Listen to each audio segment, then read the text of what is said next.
Assalamualaikum semua, selamat pagi, apa khabar? Okay, hopefully hari ni semua sihat-sihat belaka.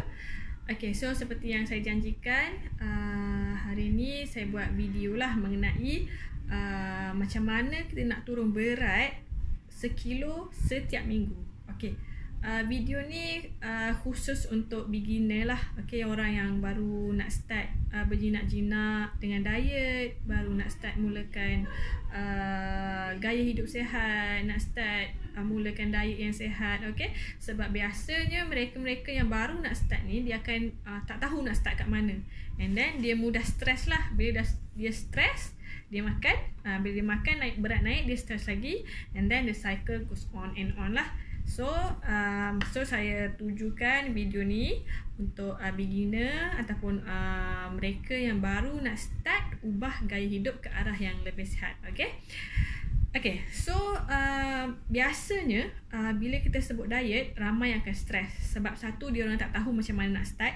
Yang kedua, bila sebut diet je, dia akan fikir okay, makan ni tak boleh makan, tu tak boleh makan, dah lah semua benda tak boleh makan. Lepas tu nak kena tinggalkan lagi favourite food yang mana dia orang memang ambil setiap hari, yang dah berapa tahun berlama-lama berkurun-kurun dah ambil makanan tu, tiba-tiba dah kena stop, tak boleh makan. So kita akan jadi stres. So bila kita stres, kita tak happy dengan kita punya diet, kita stres lagi. So stres adalah salah satu penyebab kenapa kita tak turun berat. So kalau nak diet, jangan stres. Okay, make sure kita happy dengan diet kita, dan kita diet dengan ilmu. Macam mana nak diet dengan ilmu? So kena tonton video ni. Okay, so untuk permulaan ataupun untuk beginner, biasanya saya akan sarankan tak ada buat benda yang pelik-pelik pun, tak ada nak buat diet yang pelik-pelik pun. Cukup sekadar dengan kurangkan portion pengambilan makanan yang biasa kita ambil tu kepada separuh. Okay, contoh, kalau biasa makan pagi nasi lemak 2 bungkus, 3 bungkus, okay, kurangkan jadi sebungkus, 2 bungkus. Okay, kalau biasa makan nasi 4-5 sendok, okay, kurangkan jadi 2 sendok, 3 sendok sahaja. Okay, so bila kita dah kurangkan separuh daripada pengambilan yang biasa kita ambil, secara automatik kita dah kurangkan separuh dari kalori yang kita dah terbiasa ambil, yang mana kemungkinan kalori tu tidak digunakan pun. Okay, kita ambil makanan, kita dapat kalori, okay, makanan tu jadikan sumber tenaga, tenaga tu tidak digunakan dan ianya akan disimpan sebagai lemak badan.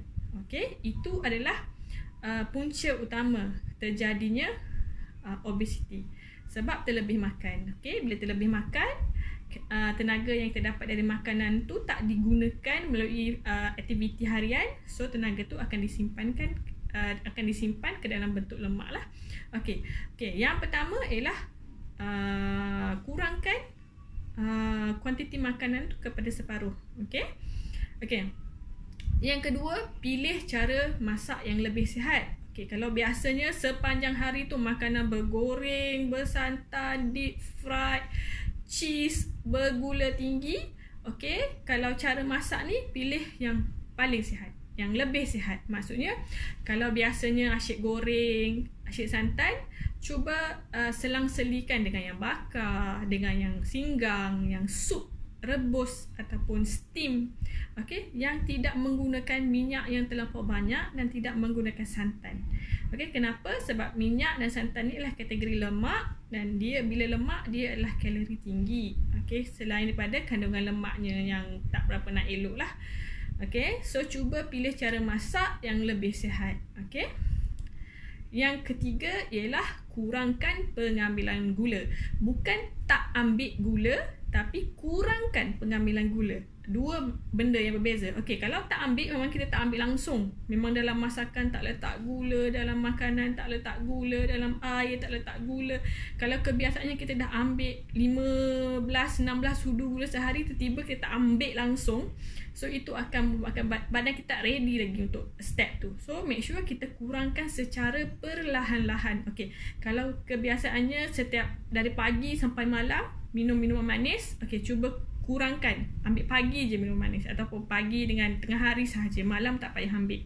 Ataupun kalau biasa kita kacau air, letak gula sampai 4-5 sudu, cuba kurangkan, jadikan 2 sudu sahaja. Okay, so kita punya diet ni kena perlahan-lahan dan konsisten. Okay, baru kita boleh kekalkan momentum diet ni. Kalau kita terus cut down terus, semua benda nak cut down, kita akan stres, kita akan tak happy dengan diet kita. So kita tak akan turun berat. Kemungkinan untuk naik berat tu lagi ada lah. Okay, yang keempat ialah bila kita dah kurangkan portion makanan, terutamanya nasi lah, biasanya kita akan kurangkan nasi. Bila kita dah kurangkan sesuatu makanan tu, kita kena lebihkan yang lain. Apa yang nak lebihkan? Lebihkan sayur. Okay, kenapa sayur? Sebab sayur ni tinggi serat. Okay, serat ni sangat penting. Dia boleh bantu kita untuk rasa kenyang cepat dan kenyang lama. Okay, tapi serat ni terbahagi kepada dua lah. Satu serat larut, satu serat tak larut. Dua-dua ni ada fungsi dia masing-masing. Tapi biasanya dalam sayuran tu ataupun buah-buahan, kebiasaannya adalah serat tak larut lah. Tapi ada juga yang ada serat larut. Okay, untuk serat ni nanti saya akan buat video lain untuk explain apa itu fungsi dan apa itu perbezaan serat larut dan serat tak larut. Cuma sekarang ni untuk video ni kita nak bagi tahu bahawasanya bila kita dah kurangkan nasi, kena lebihkan serat. Sayur lah, biasanya sayur. Okay, make sure ada sayur untuk bantu kita rasa kenyang lama dan kenyang cepat. Okay, dan akhir sekali yang kelima, pastikan kita ada buat sedikit aktiviti fizikal lah. Okay, sekurang-kurangnya 3 kali seminggu. Bukanlah cakap nak suruh pergi gym, bukan cakap nak suruh jogging 10 km, cukup sekadar brisk walk ataupun berjalan tapi jangan melenggang kangkung. Berjalan yang boleh membuatkan kita punya heart rate sedikit tinggi dari biasa lah. Dan satu sesi tu mungkin boleh buat dalam 15 hingga 20 minit macam tu. 3 kali seminggu sahaja. Okay, tak perlu banyak-banyak. Ini adalah untuk permulaan. Okay, so sebenarnya benda-benda ni boleh dibuat. Okay, sangat senang. So sebab tu saya cakap video ni untuk beginner, untuk mereka yang baru-baru nak start. Okay, kita recap balik. Yang pertama, kurangkan kuantiti makanan yang biasa kita ambil tu kepada separuh. Pilih cara masak yang lebih sihat. Pilih yang bakar, steam, rebus, singgang. Okay, lepas tu kurangkan pengambilan gula. Okay, kurangkan pengambilan kuantiti dan kurangkan pengambilan kekerapan pengambilan. Okay, maknanya kalau setiap hari tu 3 kali sehari minum air manis, kurangkan jadi 2 ataupun sekali. Kalau setiap hari bancuh sampai 5 sudu makan dalam 1 gelas, kurangkan jadi 2 sahaja. Okay, secara perlahan-lahan. Okay, kemudian kena tambah serat dalam hidangan kita. Okay, kenapa? Kerana serat ni boleh bantu kita rasa kenyang cepat dan kenyang lama. Dan kelima adalah kena ada sedikit physical activity lah, ataupun aktiviti fizikal. Tak kira apa-apa yang kita rasa senang nak buat. Nak naik basikal ke, nak brisk walk ataupun jogging ke, tak kisahlah apa-apa, janji kita ada physical activity. Okay, yang paling penting setiap kali makan kena ambil hidangan yang lengkap. Maknanya hidangan yang lengkap ni adalah kena ada karbohidrat, contoh nasi ke, mihun ke, roti ke, tak kisah. Kena ada protein, ayam, ikan, telur, tuna, tempe, tahu, apa-apa sahaja, dan wajib ada serat. Sayur lah. Okay, paling senang nak imagine guna konsep suku-suku separuh. Ini adalah konsep yang paling senang lah. Okay, so konsep macam ni ataupun tips yang macam ni adalah sesuai untuk beginner yang tak tahu nak start kat mana dan kena sabar. So tuan-tuan dan puan-puan, kalaulah berat sekarang contoh 120, cuba tuan-tuan dan puan-puan ingat balik berat tuan-tuan dan puan-puan yang paling ringan. Contohlah masa muda budi dululah. Contoh masa single-single dulu. Okay, mungkin berat 60, 50, 60. Okay, 15 tahun dari 15 tahun kemudian barulah capai berat 100 lebih ni. So kita ambil masa bertahun-tahun untuk naikkan berat yang kita ada sekarang ni. So tak logik lah kalau kita diet seminggu, kita ubah cara hidup sebulan, kita nak turun hingga 20-30 kilo. So ianya ialah tak logik lah. So pastikan buat secara perlahan-lahan, konsisten dan kena sabarlah. Bagi masa untuk badan adapt, bagi masa untuk kita selesa dengan perubahan tu. So berat tu dia akan datang kemudian. So dia akan turun secara perlahan-lahan lah.